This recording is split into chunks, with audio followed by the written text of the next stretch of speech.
Bismillahirrahmanirrahim. Assalamualaikum warahmatullahi wabarakatuh. Alhamdulillahirabbil alamin. Wa bihi nasta'in ala umuri dunya waddin.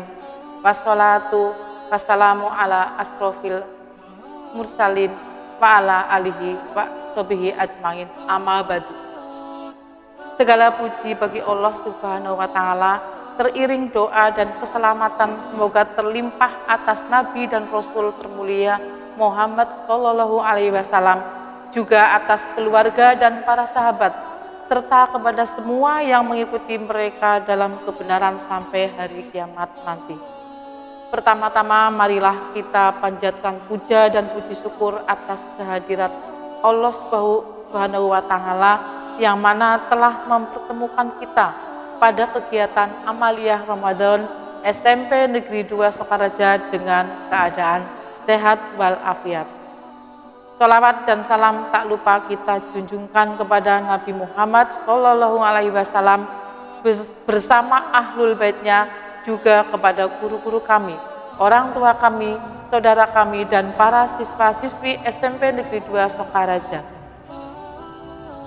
Pada kesempatan ini saya akan membawakan sebuah kultum dengan judul Muslim yang boleh tidak berpuasa di bulan Ramadan. Puasa Ramadan adalah salah satu kewajiban umat Islam. Namun ada orang-orang yang boleh tidak berpuasa ketika bulan Ramadan. Siapakah saja mereka dan bagaimana cara untuk menggantinya? Islam adalah agama yang sesuai dengan fitrah manusia. Islam sangat memahami bagaimana kondisi manusia karena ia adalah jin yang ditetapkan oleh Allah. Al-yauma akmaltu lakum dinakum wa atmantu alaikum nikmati wa raditu lakumul Islam madinah. Yang artinya, pada hari ini telah kusempurnakan untuk kamu agamamu, dan telah kucukupkan kepadaku nikmatku, dan telah kuridhoi Islam itu jadi agamamu. Quran Surat Al-Maidah ayat 3. Dia maha mengetahui bahwa kondisi dan kekuatan manusia tidak sama. Karenanya tidak semua manusia dikenakan beban dan tanggung jawab yang sama. La yukallifullahu nafsan illa wus'aha, yang artinya Allah tidak membebani seseorang melainkan sesuai dengan kesanggupannya. Quran Surat Al-Baqarah ayat 286. Demikian pula dengan yang berlaku pada puasa. Meskipun hukum asalnya adalah wajib, tetapi ada orang-orang tertentu yang boleh tidak berpuasa. Allah Subhanahu wa taala Maha tahu kondisi mereka sehingga tidak mewajibkan mereka untuk tetap berpuasa, melainkan diberi keringanan untuk berbuka. Bahkan ada juga yang wajib berbuka, tidak boleh meneruskan puasanya. Tentu dengan konsekuensi yang sudah ditetapkan oleh syariat agama bagaimana mengganti puasa yang ditinggalkan itu. Siapakah golongan orang-orang yang boleh tidak berpuasa di bulan Ramadan? Siswa-siswi SMP Negeri 2 Sokaraja yang dirahmati Allah Subhanahu wa taala. Yang pertama adalah wajib tidak puasa dan wajib mengqadha, yaitu muslimah yang haid dan nifas. Jika seorang muslimah yang sedang berpuasa kemudian kedatangan haid atau melahirkan sehingga mengalami nifas, maka ia wajib berbuka dan membatalkan puasanya. Sebagai gantinya, ia wajib mengqadha di hari lainnya di luar Ramadan sesuai dengan hari yang ditinggalkan. Aisyah pernah ditanya tentang wanita yang haid, maka ia menjawab, kami diperintahkan untuk mengqadha atau mengganti puasa, dan tidak diperintahkan untuk mengqadha atau mengganti sholat. HR Bukhari dan Muslim. Kemudian untuk golongan yang kedua, yaitu boleh tidak puasa dan wajib mengqadha. Uzur yang kedua ini adalah membolehkan tidak puasa dan wajib mengqadha. yakni ketika sakit dan safar. Bagi orang yang sakit dan ada harapan sembuh, yang sekiranya kalau dilanjutkan puasanya akan memperparah kondisi sakitnya, atau dengan rekomendasi dokter untuk berbuka, maka boleh baginya untuk tidak berpuasa dan wajib atasnya untuk mengganti puasa Ramadan yang ditinggalkannya. Seperti dalam surat Al-Baqarah ayat 184 yang artinya, maka barang siapa di antara kamu ada yang sakit atau dalam perjalanan, lalu ia berbuka, maka wajiblah baginya berpuasa sebanyak hari yang ditinggalkan itu pada hari-hari yang lain di luar bulan Ramadan. Demikian juga musafir yang melakukan safar atau perjalanan jauh, boleh baginya sebagaimana ayat tersebut untuk berbuka dan mengganti puasanya di hari yang lain. Dalam riwayat HR Muslim, Ahmad dan Abu Dawud dijelaskan bahwa kami bepergian bersama Rasulullah Shallallahu Alaihi Wasallam ke Mekah. Sedangkan waktu itu kami berpuasa. Kami berhenti di suatu tempat, maka sabda Rasulullah Shallallahu Alaihi Wasallam, sekarang engkau telah dekat musuhmu dan berbuka lebih menguatkan dirimu. Maka hal itu merupakan keringanan, dan di antara kami ada yang berpuasa dan ada pula yang tidak. Kemudian kami berhenti di suatu tempat yang lain, maka Nabi Shallallahu Alaihi Wasallam bersabda, esok pagi engkau akan menyergap musuhmu dan berbuka lebih menguatkan kamu. Dari itu berbukalah. Maka hal itu merupakan keharusan hingga kami pun berbuka.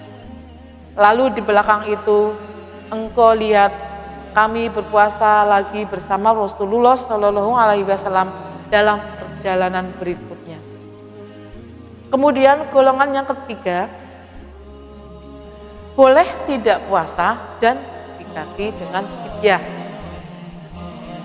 Anak-anakku, siswa-siswi SMP 2 yang saya sayangi, unsur yang ketiga ini adalah membolehkan tidak puasa dan wajib mengganti dengan fidyah, yaitu para orang tua atau lansia atau sakit yang tidak ada harapan untuk sembuh.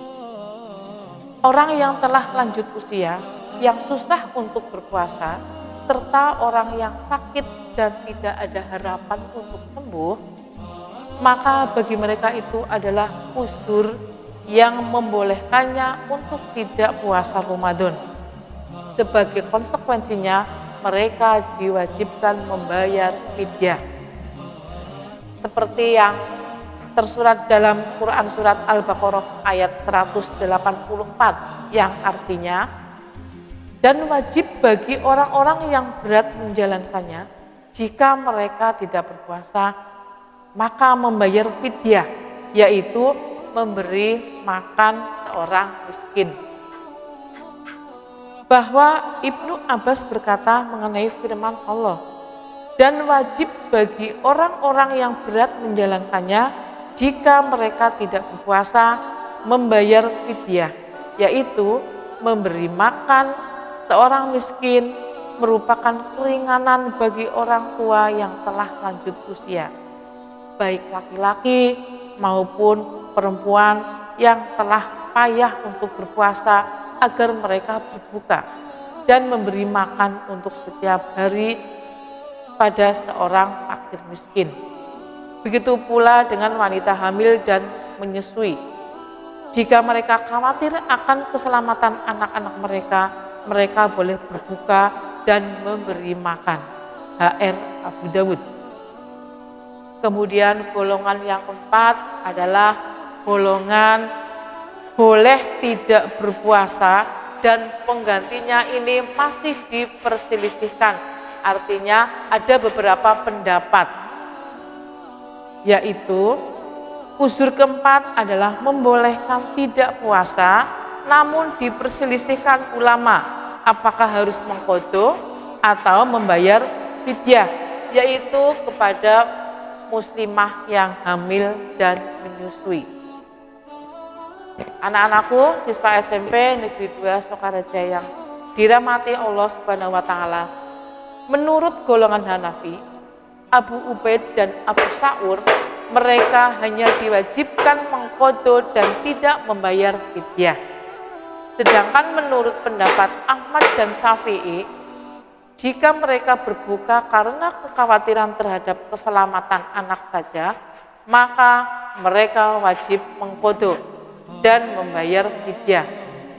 Tetapi bila yang dikhawatirkan adalah keselamatan mereka sendiri atau keselamatan diri serta keselamatan anak mereka, maka mereka hanya wajib mengqadha. Sedangkan menurut Ibnu Abbas, sebagaimana hadis di atas, mereka wajib membayar fidyah jika khawatir akan keselamatan anak. Begitupun pendapat Ibnu Umar, sama seperti pendapat Ibnu Abbas di atas. Wallahu a'lam bishawab.